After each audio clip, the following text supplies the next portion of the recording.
Perfecto. Lista en este momento. Ahí está. Sí. Ya nada más Entonces, agrandar y está lista. sí, ya está lista. Excelente. Entonces, muchas gracias, doctor, por su bienvenida, por tantos halagos. Simplemente quiero en los 15 minutos que me corresponden hablar algo sobre la dislipidemia que está presente en los pacientes con diabetes y que está presente también en obesidad. O sea que terminan entrelazándose todas estas factores de riesgo y tiene un nombre propio. Se conoce como dislipidemia aterogénica, esta dislipidemia frecuente en obesidad y en diabetes, que se caracteriza por la presencia de triglicéridos elevados que hacen que no se pueda formar de una forma adecuada la partícula de HDL. Entonces es lo que se conoce como HDL bajo. Y en relación a la LDL, tiene una modificación, y es que la LDL es más aterogénica porque es pequeña y densa, que es lo que reconocemos como el patrón, el patrón B, que es el patrón más aterogénico. Entonces, aunque la cifra en el laboratorio del perfil lipídico de la LDL esté normal, realmente tenemos muchas, pero pequeñas y densas, que son las más peligrosas para que se depositen en las placas, en las arterias de las placas.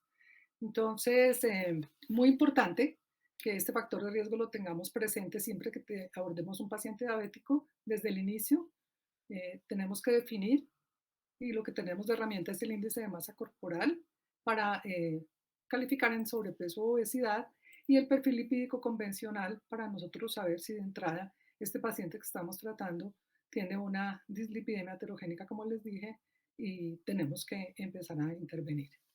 La intervención en la charla anterior se mencionó muy bien.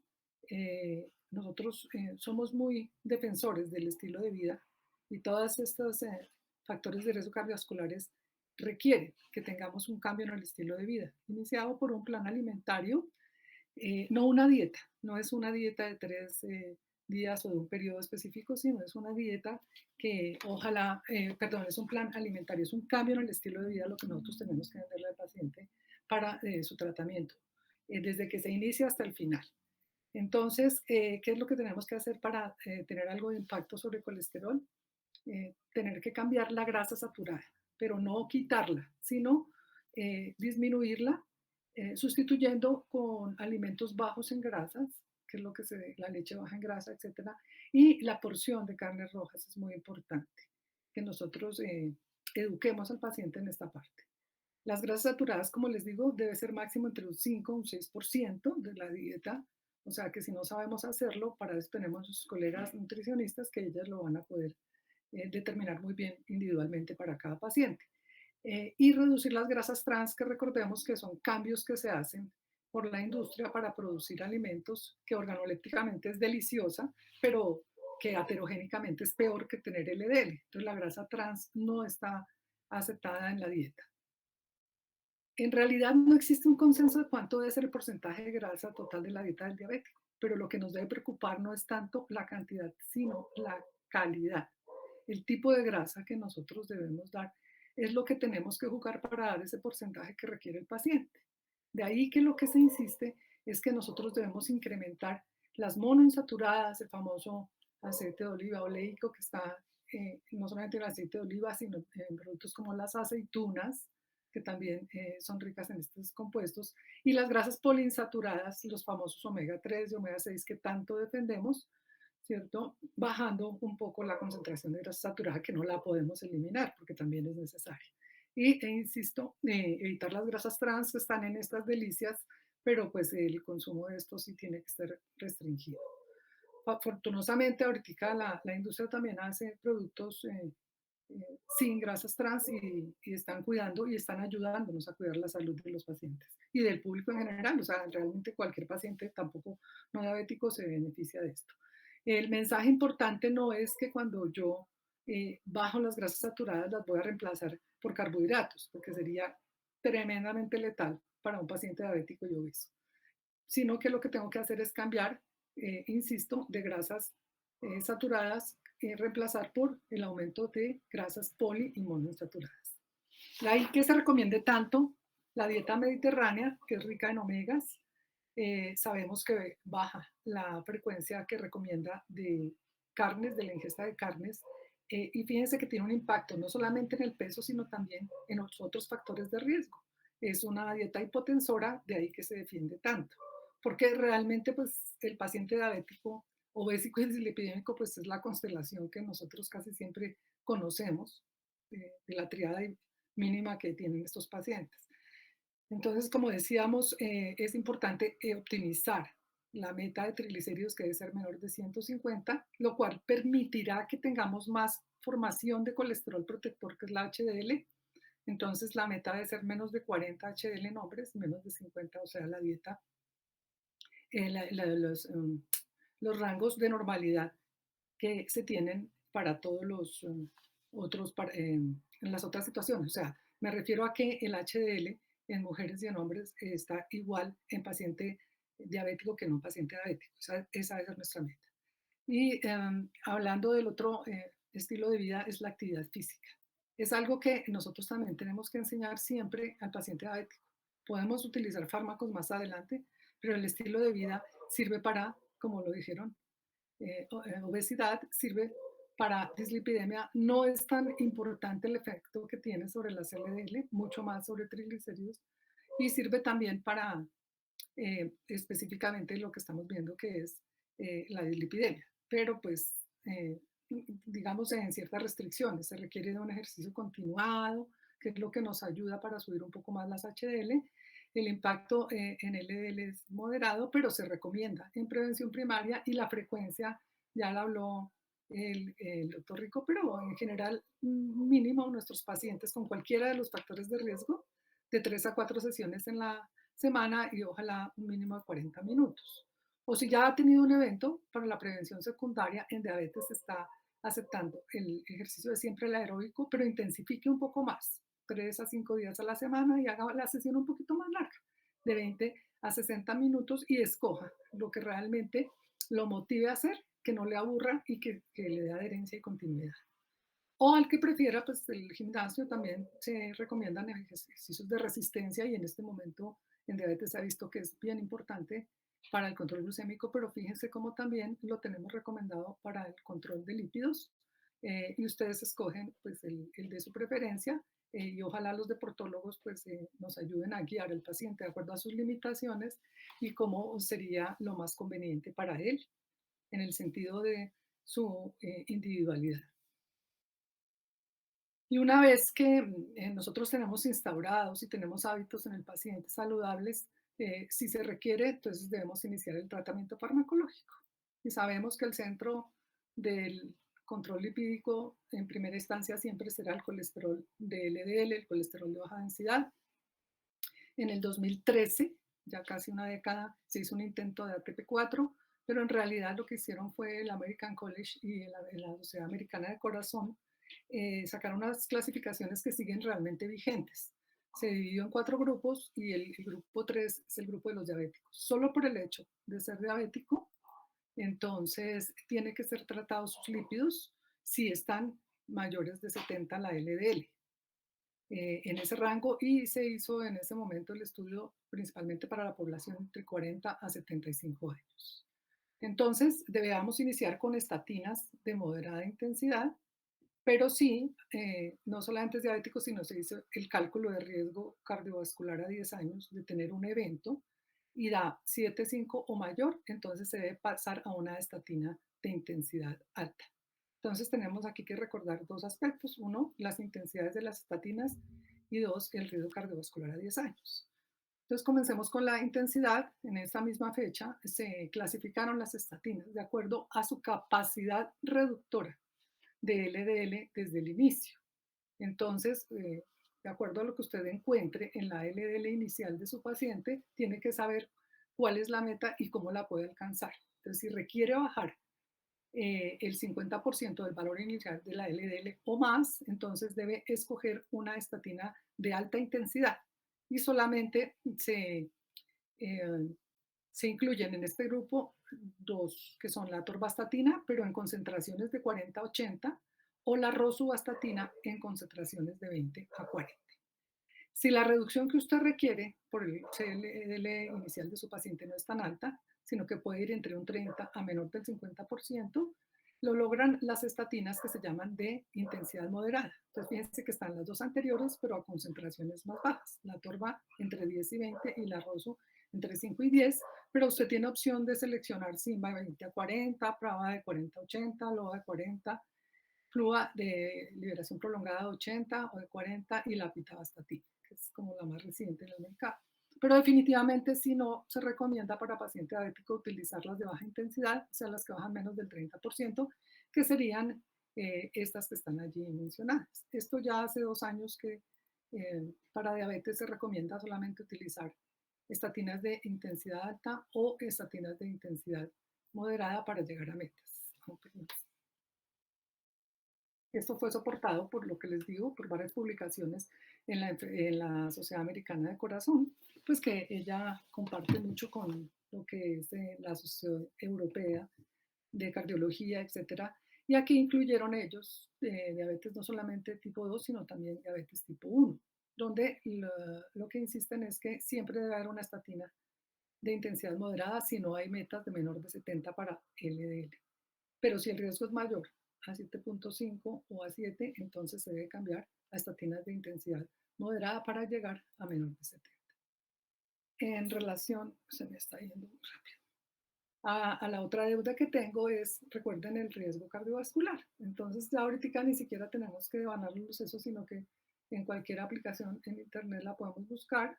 Como les digo, esta está desde el 2013, pero ahí la tenemos, el ejemplo, con datos muy sencillos como es el género, la raza, las cifras de colesterol HDL, de colesterol total, si tiene diabetes, la presión, etcétera. Entonces usted la busca y mire el riesgo que tiene este paciente, pues un riesgo muy bajo porque pues, un HDL de 100 no cualquiera lo tiene. Pero la clasificación de riesgo cardiovascular es importante. Entonces, con base a todo lo anterior, hay una actualización que viene desde el 2017 que esta vez nuevamente son la Asociación Americana de Endocrinólogos Clínicos, hace una propuesta de categorías de riesgo y de metas, específicamente me voy a referir a LDL, que es la que más tenemos nosotros en cuenta, aunque ya los laboratorios nos están informando no HDL, pero bueno, hoy voy a hablar de LDL principalmente en este espacio. Y me interesa que vayan conmigo porque sigue vigente y está aceptada por todas las sociedades. Entonces recordemos que un paciente que no tiene factores de riesgo, su meta de LDL puede ser menor de 130. Y si nos acordamos hace un tiempo, todo paciente que tenga, cualquier paciente que tenga, o persona que tenga mayor de 160 es una persona de alto riesgo y tiene que ser tratada. En este caso, fíjense que la meta debe ser menor de 130 para la población que no tiene factores de riesgo. Un riesgo moderado se refiere a 2 o menos factores de riesgo y un riesgo cardiovascular de evento a 10 años, el que se calcula en la tabla, que sea menor del 10%, tiene una meta de 100. Fíjense que en ese momento ya empezamos a ser más estrictos con el control de la meta. Y se define alto riesgo ya a quien tenga 2 o más factores de riesgo, pero el riesgo de tener un evento en los siguientes 10 años ya sube. Está entre el 10 al 20%, si es diabético o si tiene otros factores de riesgo. La meta que nosotros tenemos que llevar a ese paciente es menos de 100 para su LDL. Y se vuelve más estricta para la siguiente categoría que se llama muy alto riesgo, en donde además de tener diabetes o una enfermedad renal estadio 3 o 4, se anexa la presencia de hipercolesterolemia familiar o si el individuo ha tenido una enfermedad coronaria, cerebrovascular o arterial periférica establecida, incluso si el paciente ha sido hospitalizado por síndrome coronario agudo, entonces la meta debe ser menor de 70. Y ellos acuñaron una categoría todavía mayor que se llama riesgo extremo, en donde se tiene en cuenta toda la enfermedad cardiovascular, ya sea progresiva, ya sea establecida, sobre todo en diabetes, que es un paciente diabético con evento, eh, o, o, prematura, cuando la persona es menor de 55 años si es hombre o menor de 65 años si es mujer. Entonces, fijémonos, desde ahí sale la meta de menor de 55, pues, y se tiene en cuenta este riesgo extremo. Entonces, la tarea de nosotros es bajar esa LDL hasta esas cifras. Entonces, como les digo, las guías de endocrinólogos clínicos traen su aparte de dislipidemia, el estilo de vida se conserva y siempre se tiene en cuenta la comorbilidad. Si hay presencia de enfermedad cardiovascular, cerebrovascular, es muy importante pensar en esto. La terapia de estatinas es importante, pero además de todo, si es una dislipidemia mixta, entonces empiezan a recomendar ya también el tratamiento concomitante de los triglicéridos. Eh, los, eh, los niveles de riesgo alto, muy alto y extremo, ni siquiera ponen el moderado ni el bajo, entonces están clasificados de acuerdo a lo que les proyecté, porque aquí pues no es muy claro. Si pueden conseguir la guía sería interesante que lo revisen, pues yo me apasiono porque ellos son de un detalle impresionante para que nosotros podamos manejar y miran cada situación que viene, si es independientemente cada una de las fracciones, incluso están recomendando ya unos omegas específicos como es el cosa etil, que es, se recomienda en 4 miligramos al día en los últimos estudios, ya desde el año pasado está vigente, nosotros en Colombia hasta el momento no lo he visto, pero parece ser que es muy efectivo. ¿Quién pensaría que los omegas pudieran hacer tantas cosas? Y los omegas los tenemos pues en la dieta, entonces es bien importante que lo tengamos en cuenta. Les recomiendo ALAD también. En las guías del 2019 también tienen su capítulo para el paciente diabético y cuáles son las metas de perfil lipídico. Después de revisarlo completamente dan pautas muy parecidas, nada diferente, y adoptan las mismas metas. Entonces, en este momento, pues la vigencia del control de la dislipidemia es igual para paciente con diabetes, sin diabetes, paciente obeso, etc. Siempre que hay una dislipidemia tenemos que comportarnos así. ¿Qué pasa cuando la estatina no logra sus metas? Entonces tenemos que pensar en cosas. Cuando no logra las metas, cuando la estatina de pronto no es tolerada por el paciente. Recordemos que este es un componente que está bastante presente en nuestros pacientes, digamos bastante entre comillas, porque no solamente el hecho de que una CPK suba, sino que realmente no lo tolera. Entonces, ¿cómo se debe hacer eh, em, el estudio de si una estatina puede seguir funcionando o no? Pues fácilmente. La idea es titularla hacia abajo. Si tolera una concentración más baja y logra las metas, se puede hacer. O cambiando la estatina, cambiando de una estatina a otra para ver si el paciente la tolera. Si ya es tolerada y si llega a las metas, puede seguir con esa estatina. De lo contrario, si llevando la dosis máxima tolerada a la estatina no se logra y sigue por encima de 70 miligramos la, la, la, concentración del colesterol LDL, entonces lo que se propone es combinar. Se puede combinar con ezetimibe o con inhibidores del PCSK9.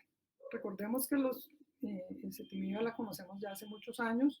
El estudio hito, digamos, para la combinación se hizo con simvastatina, que se comparó a 40 miligramos sola o combinada. Eran todos pacientes de edad promedio de 50 años que sufrieron un síndrome coronario agudo. Se siguieron por 6 años y el 27% de esa población fueron diabéticos. De ahí que se extrapola el uso en la combinación en paciente diabético. Pero lo más importante es se llegó a metas y en los que se llegaron a metas en la población se redujeron eventos, que esto es lo que más buscamos, ¿no? Tanto cardiovasculares y un riesgo absoluto de enfermedad del 5%, un riesgo relativo del 14%. Entonces la recomendación es de 40 miligramos de simba. Desde ahí sale con ezetimibe. Entonces este es el estudio del Improve-It, fue el que nos dio la pauta para combinar estatinas con ezetimibe, que se hace de una manera pues, de rutina en este momento. Y luego vienen los inhibidores PCSK9, que son los últimos que tenemos, que cada vez hay más estudios y también cada vez hay más moléculas. Recordemos que una vez que el receptor sale a la superficie y captura la LDL, la atrapa y él vuelve y recicla. Entonces, para que haya una vida media controlada del receptor, está una proteína que se llama un grupo de proteínas, entre ellas la PCSK9, que específicamente es contra la que se está diseñando pues, el fármaco. ¿Qué hace esa PCSK9? En el momento en que se une al receptor, lo lleva a su destrucción, el lisosoma es internalizado y ya se acaba el receptor. Entonces, la idea de los científicos fue inhibamos esa destrucción. Entonces, inhibiendo a la PCSK9, por eso se llaman así, inhibidores PCSK9, entonces permitirá un reciclaje del receptor, lo cual llevará a disminuir la concentración del EDL. Estos son este tipo de medicamentos que se combinan con las estatinas, que pues administran periódicamente, 14 días, un mes, y que además tienen una potencia, una sinergia entre los dos de disminuir los valores de LDL hasta 59% y más. ¿Qué evidencia hay? Hay varios estudios, en este caso yo traigo con uno de ellos, en donde lo importante que se logró fue que con la combinación se disminuyó la cifra de L, pero vuelvo e insisto, todo lo que fue muerte cardiovascular, infarto, ictus, hospitalización por angina o revascularización se disminuyó en el 11.3%. Y todo lo que fue mortalidad cardiovascular de infarto o accidente cerebrovascular se redujo en un 20%, teniéndose que la población analizada del total fue 40% diabética, por eso se está extrapolando y se menciona en este caso. En colesterol, entonces, eso es lo que tenemos ahora sobre la mesa para el tratamiento que llevamos. Y en triglicéridos, el estilo de vida es importante. Les decía, es más impactante. Recordemos que hay un riesgo de pancreatitis sobre 500 miligramos los triglicéridos, moderada si está por debajo de esto, pero por encima de 150. Entonces, importante dos cosas, dice el mensaje final. Saber si hay un evento secundario como la diabetes, la enfermedad hepática o renal crónica, el hipotiroidismo que me altere el perfil lipídico. Y dos, recordemos que es importante, si es una pérdida moderada, entonces tener una limitación del consumo de alcohol. Siempre acompañar también con estilo de vida el tratamiento y si es severa, si está indicado iniciar fármacos y la recomendación, pues yo por lo menos uso mucho aceites de pescado desde la hipertrigliceridemia moderada.